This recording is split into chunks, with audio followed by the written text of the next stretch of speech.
It's not looking good. Been overclocked. Let's just dive into my video card bin and see what's in there that's not NVIDIA. See if there's something from Team Red that's in need of fixing that might be interesting. Try and fix. Yeah, let's do that, shall we? There it is. This is the bin of doom that I've been massing for the past year. What's this one? Red Devil. A broken Red Devil. Let's take a look at that now. Yep, a Red Devil. This is a 488 gigabyte that I got off eBay. I remember that one. I got it as a no image video card. At the time I thought it would be a nice little project to tackle, since I mostly got NVIDIA video cards to work on, and most of my experience was with NVIDIA at the time, and it still is. I haven't touched any of the AMD video cards so far. So that will be my first one. So let's take it apart and try to figure what's wrong with it.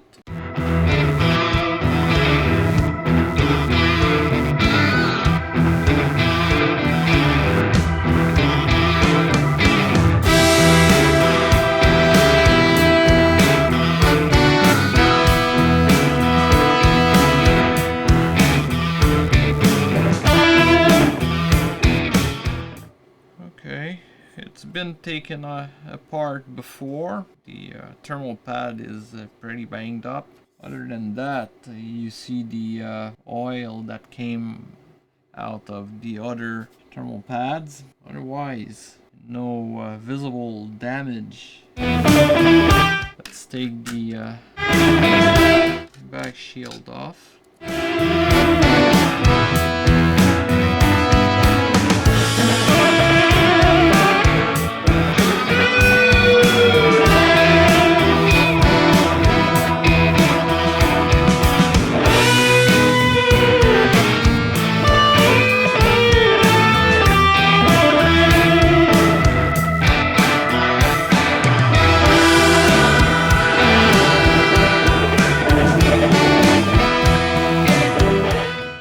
There you go. So no visible damage on the back, no visible damage in the front. So I'll get my my test setup out. We can actually put some power through the card, start some measurements.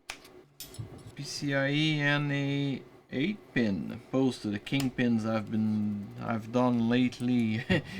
It's not gonna take a lot of power. Okay, so set voltage is 12 volt 3 amps and only 200 milliamps. No, there's something wrong. So we'll start in volts. Let's see what we have. So what do we have? What is this one? Nothing. Might not be there though. Nothing. And nothing. There's nothing at all. Nothing. Absolutely nothing. Nothing. It's like there's no power going through this card. Oh, output is off. Nothing, still nothing, nothing. Yeah, okay, 0.6 volts is all. It's not much. This is supposed to be a 5 volt linear regulator. It's 0.6, so it's not gonna give you anything. 0.9, don't know what that's supposed to be. It's my first time with an AMD card. Nothing there. 12 volt, 12 volts. Okay, we've got 12 volts here. We've got 12 volts here, and we've got nothing here.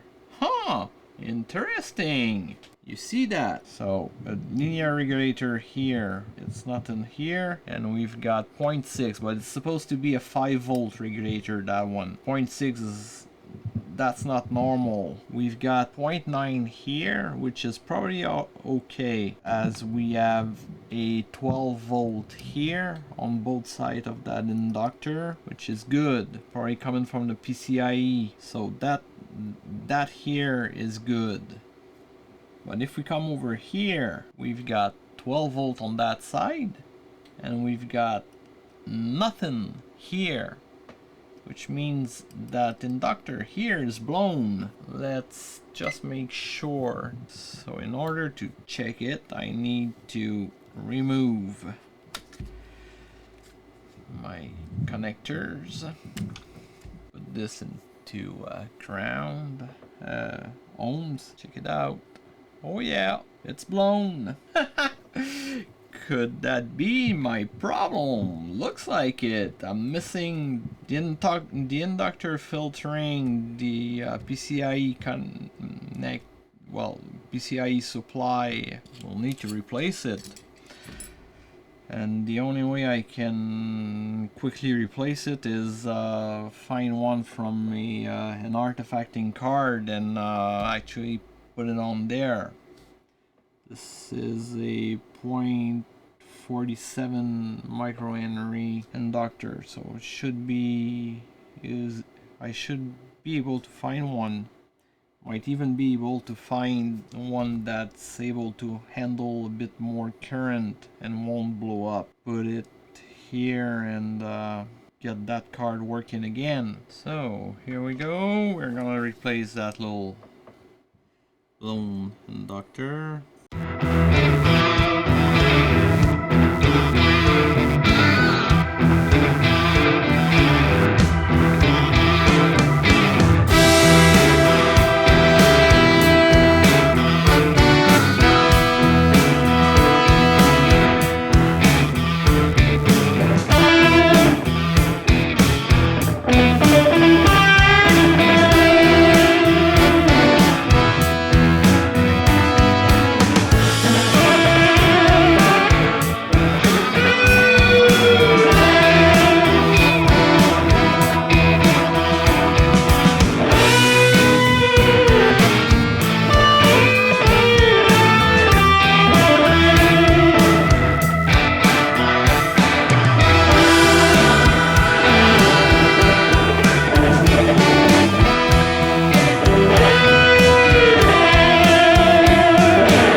Okay, now that we've replaced the inductor, let's make sure that everything is back in working order. So we'll hook up my test rig. One and two. Coming up. Oh yeah. Oh yeah. So nope. It doesn't like it at all, so I guess this is dead. Well, actually, I have no clue as to how much current these things should draw, so I guess I should put the heatsink back on and actually put it back to onto the test bench. That's not looking good. Not looking good at all. That might be why it blew up. I don't have a lot of choices right now. Either I hook it up to my computer and it blows up, or I simply try to figure out what's going on. Yeah, let's do that. Okay, I'm back with the Red Devil. Looks like I have a VCC short FETs that's shorted out, so I'm going to remove them all. And since if one shorted out, they're all going to go sooner rather than later. So I'm going to set up, remove them all, show you the process of doing it, and short should be gone, and we'll see if the core seems to be okay. If the core is still okay, good, but if it's not, then too bad. It's the FET that are bringing the main down to ground that are shorted out. So there's a good chance our core is still, our GPU is still good. So yeah. The PCB, I've got the PCB preheater here. It's a pace. I've got my GBC hot air station. So first time I'm showing it to you, and just getting all set up here so we can quickly get to work. Remove them all. As I said, I don't care about which ones are defective and which ones aren't. I just want to get them all off my board, want to order new ones, and pray that my GPU is still good. Let's get to it.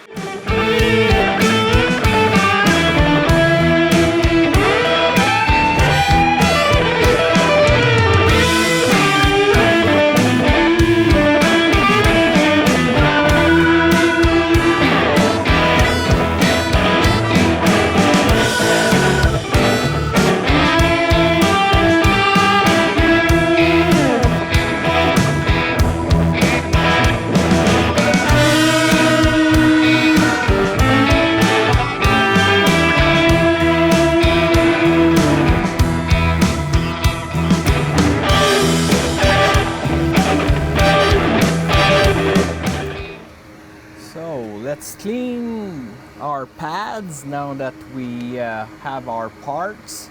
The preheater is already doing its job. We're gonna take our soldering iron and get to work on the pads.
So here we go.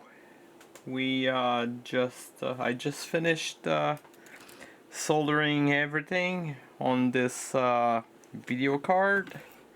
Now I'm going to move over to the other bench where I do all my testing before I work on the cards. This is the workbench. The other one is the test bench. So I got the coil back on. I got the linear voltage regulator back on that I had removed during troubleshooting.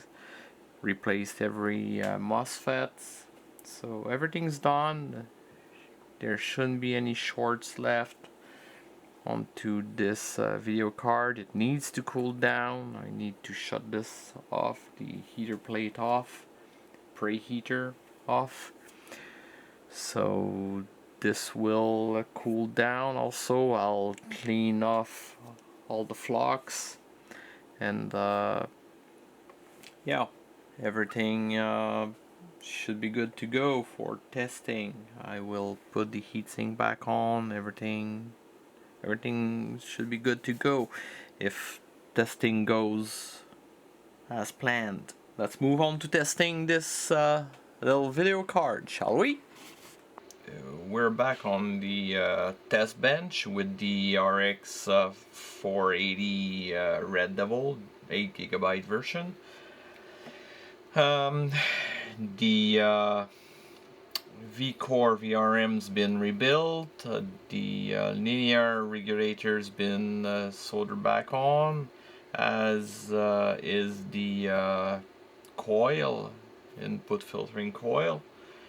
So the bench multimeter is now in ohm, and let's make sure the shorts are back, are gone, not back but gone. If they're back, we do have a problem. So no shorts here, and no shorts here. Yeah, this looks fine. This should be VMEM. VMEM seems low, 21 ohms. V-Core should be fine at 2 ohms. Seems to have been overclocked like crazy. Ah, so far so good. So far so good. Let's put the bench multimeter on volt. So 1 amp. Card's taking up 1 amp. Nothing seems to be catching fire so far. So now I have a ground. 12 volts must be the input. Output 5 volts. So this is working. I have no idea how that architecture works, so I'm not gonna pretend. That was 1.55 volts, but so far everything seems to be working. 1.55 volts. Power wise, that was 0.91. Must be something like a PEX ray or something like that. 0.9. V-Core's present. What's that one? 0.95. Seems to be working. Well, so far so good. At this point, I think I'm gonna put it back together, put it on test bench, make sure that we do have an image and all, because every rails are back in working order. So if the core's still good, we will have an image, 2D image and 3D images, and this thing should be back working. We'll have saved another one from the grave.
So let's fire up the test bench and see what happens now that this card is on there. Fans are spinning. Power supply is not shorting out. Oh yeah, we do have an image output. Yeah, as you can see, card is the one that's hooked up, and yeah. Oh boy. Yeah, card is working. Oh good. Card is working, guys. First successful AMD repair. Well, I'll run the benchmarks and I'll get back to you with the scores, or if core was damaged due to the VRM broken VRM that it had when I got it. But if everything's okay, I'll let you know what the scores are. Yep, so let's get to testing now. So let's run our fire strike now and see how we're doing. But drivers have installed without any issues. So far so good. Cards look to be in perfect working order. Here we go. We are right where we should be. Woohoo! And yep, this is exactly where we are. Our card is running without any issue. So we'll see what the score will be, but it's like a smooth run. Temps look damn fine. This card must have been overclocked to max, overvolted and overclocked, because so far it's been running like a champ. Mind you, I'm using an open air test bench. It's not in a case. Maybe it was choked of fresh air. That might be another issue it was facing. There you go, we're at the end. 12,917. Yep, temps are pretty good. Max of 67. Max temp of 67. Everything looks perfect. So, another one saved from the grave.